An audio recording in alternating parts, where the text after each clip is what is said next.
kodwa nothi ngamandla ethu sikhishwe nguwe uNkulunkulu. Lesihlala kusona sethu uNkulunkulu singesakho. Wena uNkulunkulu wakhetha isibongo sakwaZulu wathi lesihlalo kusewe sakwaZulu. So uNkulunkulu ke nathi asisodwa kusona kodwa sidinga wena uNkulunkulu. Wena umnikazi waso. uNkulunkulu siyathoba. Siguqa ngamadolo siyakumemeza sithi bayede Nkosi yamakhosi. Bayede uNkulunkulu. Ungcwele uNkulunkulu uyakhazimula uNkulunkulu. Wembetha amandla njengengubo. Wena ohlele ehlalweni sakho sobukhosi esingaguquki. Wena umile kuze kube phakade. uNkulunkulu wena ungalinganiswa nawe. Akekho uNkulunkulu ungalinganiswa nawe. Umkhulu uNkulunkulu. Sethembe wena uNkulunkulu. Asinalo elinye ithemba. Namanje kule ndawo uNkulunkulu yehlisa inkazimulo yakho. Yehla uNkulunkulu uzoba kanye nathi kule ndawo. Usihlenge usivikele kukho konke Nkosi yami. Nezimpi esibhekene nazo uNkulunkulu zingezakho akuzona ezethu. Baba yiba nathi kule ndawo. Yiba nathi uNkulunkulu. Ngiyakuncenga ngiyakunxusa egameni lika Jesu in Jesus name. Amen.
Mina benzo. Lesicela nje ukuthi sithi ngoza lona. Ukwenzela sikhulule inceke yenkosi isibusisele umsebenzi bese siqhubeka ke ngakho konke sikwenzayo. Isikhala ngesikhathi. Ebewele sona sokufana ngesikhathi. Ngiyanibingelela nonke egameni lenkosi. Amen. Amen. Hayi noma singama noma singahlala kodwa ngiyanithembisa ukuthi ngizobe mfishane kakhulu. Amen. Angeke ngisalula nami kuncane ngizokusho. Mbonge mbonge mbonge mbonge mbonge mbonge mbonge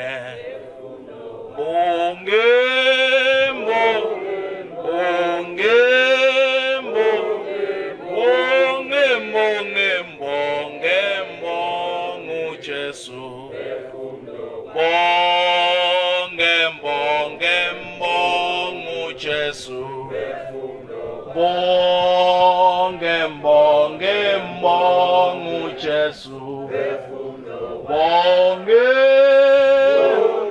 bonge bonge bonge bonge uJesu ngiyathokoza imbube mayizokwenza noma ngabe imuphi umcimbi bingakhohlwa ukuthi izinto kumele zibikele uNkulunkulu bese wonke umsebenzi uqhubeka kahle kuze kufike emaphethelweni. Ngakho ke ithe noma ngithinta indlunkulu yathi mfundisi siyocela uba ufike uzosibusisela lo msebenzi esinawo lapha esigodlweni enyokeni ngase ngilenza ithuba yokuba ngibe khona. Amen. Amen. Ngifisa kafushane sibuke izwi lenkosi uJohn chapter 2 ngiyofunda ke amavesi awu10 okuqala bese siyathandaza. Amen. Amen. John chapter 2 from verse 1. Kwathi ngosuku lwesithathu kwakukhona umshado eKhana laseGalile. Wayekhona lapho unina kaJesu. NoJesu nabafundi bakhe babemenyiwe emshadweni.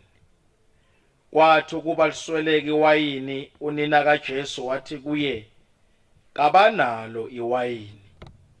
uJesu wathi kuye, "Mame, ungene ngani kokwami na? Isikhathi sami asikafiki." Wathi unina ezincekweni, "Nayikuphi akusho kini anokwenza." Kwakukhona lapho izimbiza zamatshe zisithupha zibekwe ngesiko lokuhlaba labaJuda, ziphethe yileso naleso isimangaliso izilinganiso ezimbili noma ezintathu. uJesu wathi ezincekweni, "Gcwalisani izimbiza ngamanzi." Zazigcwalisa-ke zathi ciki. Wayesethi kuzo, "Yikhani manje niyise kumphakathi wokudla." Zayisa-ke. Umphathi wokudla ezwa amanzi aphenduke iwayini engazi ukuthi livelaphi, kepha ingceku ezaziwakhile amanzi bezazi. Umphathi wokudla wabiza umyeni wathi kuye, "Wonke umuntu ubeka iwayini elimnandi kuqala, kuthi lapho seyiphuze kakhulu akhiphe elibi kunalo lokuqala. Wena kodwa ugcinile elimnandi kuze kube manje." Amen. Lomshado ngoba asishadisi. Haleluya.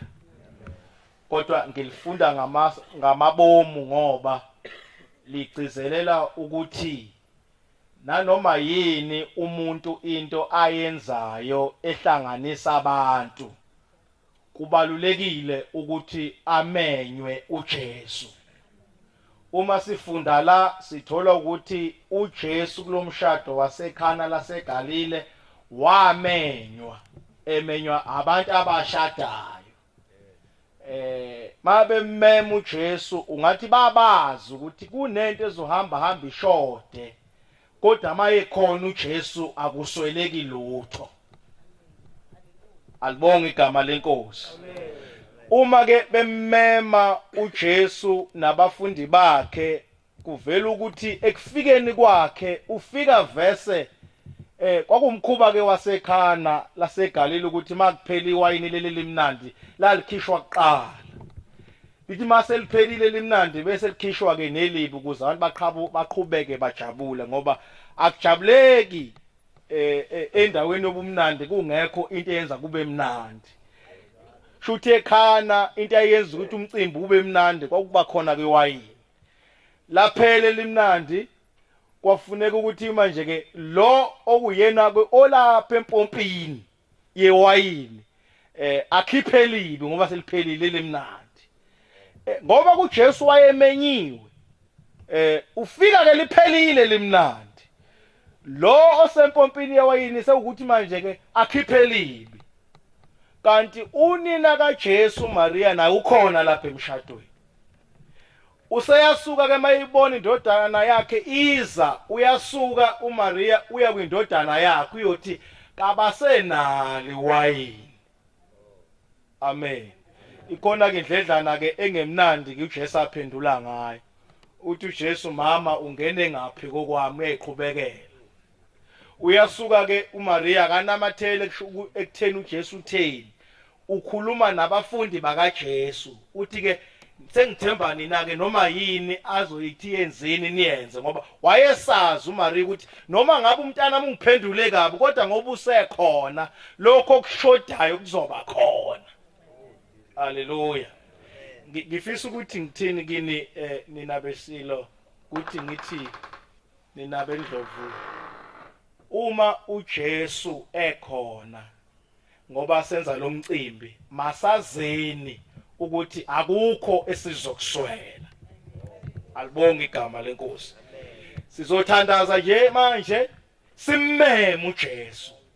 Simmeme uNkulunkulu ukuze konke okuzokwenzeka lapha kwenzeke ngempumelelo ukuze kufike ekugcineni. Futhi ke uma uJesu esemenyiwe akukho kubi okuzonehlela ngoba kumenya uJesu. Haleluya. Nasemakhaya lapho esihlala khona ithi into yami ke asiqhubeke simmeme uJesu noma ngabe udibana na yiphi into empilweni personally noma as a family kodwa sazini ukuthi uJesu uyamenywa and mayisekhona uJesu zonke izinto ziyalunga. Alibonge igama lenkosi. Masikhuleke. Ngameni kaNkulunkulu uyise likaNdodana nelikaMoya oNgcwele. Amen. uNkulunkulu igama lakho ungaphezulu kwamakhosi onke ngoba onke amakhosi akhothama kuwe. Simema wena ke uNkulunkulu maqala lo mcimbi oqalayo lapha endlunkulu ukuthi inkosi ube khona ngoba uwe inkosi okwazi ukulungisa izinto eziphendukezileyo bese inkosi ziyaqonda. Uma umenyiwe uNkulunkulu abantu bakho bayolandela wena ngoba wena uNkulunkulu yanikezana nedirection efaneleyo. Siyabonga Nkosi ukuthi ubahlanganisile abantu bakho wabahlanganisa ngento enhle. Ngakho ke uNkulunkulu siyakumema kulomcimbi ukuthi ukuze konke okuhlele ukuba kwenzeke ngendlela neyoletha udumo kuwe. Uyibone uNkulunkulu uhlezi esihlalweni sobukhosi phinde futhi ube phakathi kwabantu bakho. Babusise ke uNkulunkulu nxa qala lo mcimbi kube uwe Nkosi ohamba phambili noma Nkosi nabaye beseyindleleni besezanganeno bafike bephephile kule ndawo. Wenzela ubuhle begama lakho. Noma uNkulunkulu bekhona basiqaphileyo uNkulunkulu wethu abawumbutho baba wethu onamandla wamaphoyisa kodwa esikumema kakhulu ukuvikelwa nguwe ngomoya wakho ongcwele. Ngakho ke baba cika zonke imbobo isitha uSathana angafisa ungena ngazo ukuze uNkulunkulu omcimbi uphumelele futhi uphele ngesiphethe esihle. Igama lakho bese liyadunyiswa labatshazwa ngoKristu inkosi yethu. Amen. Ngiyanikela esihawini senkosi nasekuveni komsawayo. Inkosi ayingcini ilondoloze, inkosi nengami ibe nomsa kini. Kuthi nesibusiso sikaNkulunkulu usomandla uyise nendodana nomoya ongcwele sibe phakathi kwenu, sibe phezulu kwenu, sibe naphezulu kwesigodlo sonke, sihlale kini njalo. Amen. Nkosi yomusa inibusise. Noma mhlambe mase ngiyihoshile kodwa nize nazi lapho engikhona ukuthi umfundisi uThusini uyanikhulekela. Amen.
Abanikazi bomsebenzi ngoba kusithi abanikazi bomsebenzi kodwa simela abanikazi bomsebenzi sinethemba ukuthi konke esizokwenza kuzoba impumelelo amandla amakhosi nangamandla kaSimakade lona esingayi namhlanje siyathokozela nje ukuthola leli thuba elingayizivele sokuxoxela izizukulwane ngoba abanye abakubona kodwa thina sizokubona abanye bahlalisiwe kodwa thina sizokubona baza beyisolve ukuthi babehlalelini ngoba inkosi izohlala ehlalweni ngoba inkosi iyazala besiba nawo ithi izala isigcotshiwe sithi sibuka thina sithuka ngayo yonke into ekhona emhlabeni kodwa ekugcineni kuyogcina icebo laThixo ngoba uThixo akaphazanyise ecebeni lakhe bengakwenza nje ukuhlakanipha abahlakaniphileyo ukuhlakanipha obunobuqili nepolitiki ngoba siyazi ukuthi kulomuzi wenkosi sixakwe ipolitiki nabazi kakhulu abangesibona bala ekhaya abashana ke akusile iphuthu ukuthi bezalwe la ekhaya kodwa fanele belandele thina abanikazi bala ekhaya hayi ukuthi bese bayibona bakhokhela thina ngingangizwa kabi mina besile ukuthi hawu umntwana useyasibandlulula cha ngibandlulule kodwa musana usikhokhela landelani thina ngoba yithi abanikazi amakhosi ashiya thina kule mizi yawo kuyokwenzeka lokho ngoba ngeke kugcine intando yomuntu wasemhlabeni futhi odlale ngomkhulu bethu azodlala ngobaba bethu bese kuthiwa nathi uzophinda edlale ngathi ngeze sikwemukela lokho okungcono impela singalandela bona obaba bethu nomkhulu wethu nokhokho bethu ngoba amakhosi aba ngamaqhawe amakhosi aba ngamaqhawe alifela lelizwe manje ke thina ngabe singabanjani ngoba isilo sakwaDukuza sathi ngalifuna ivanga ngoba sasithi uhlobo lubi esizweni manje ke thina ke sizalwa ubani ngeke sidlale ubuthelezi ubuthelezi ngeke sidlalela fanele kucace nje lokho uyodlala irole yakhe ezepolitiki kodwa hayi lapha egodlweni fanele kucace nje ngoba bethi uzosibopha usekhuluma benziweni ngamaphoyisa thina singabe sakwenza okwethu kwegula sivindwa nguye emzini wamakhosi ngeke sikuvume lokho nabendloveni manje ningawacosha izinkukhu ngoba phela uyalibulala kufuna ukuthi ubukhosi bahamba naye kanti ubukhosi wafica bukhona yobushaya bukhona ilokho sekushona nabendlovu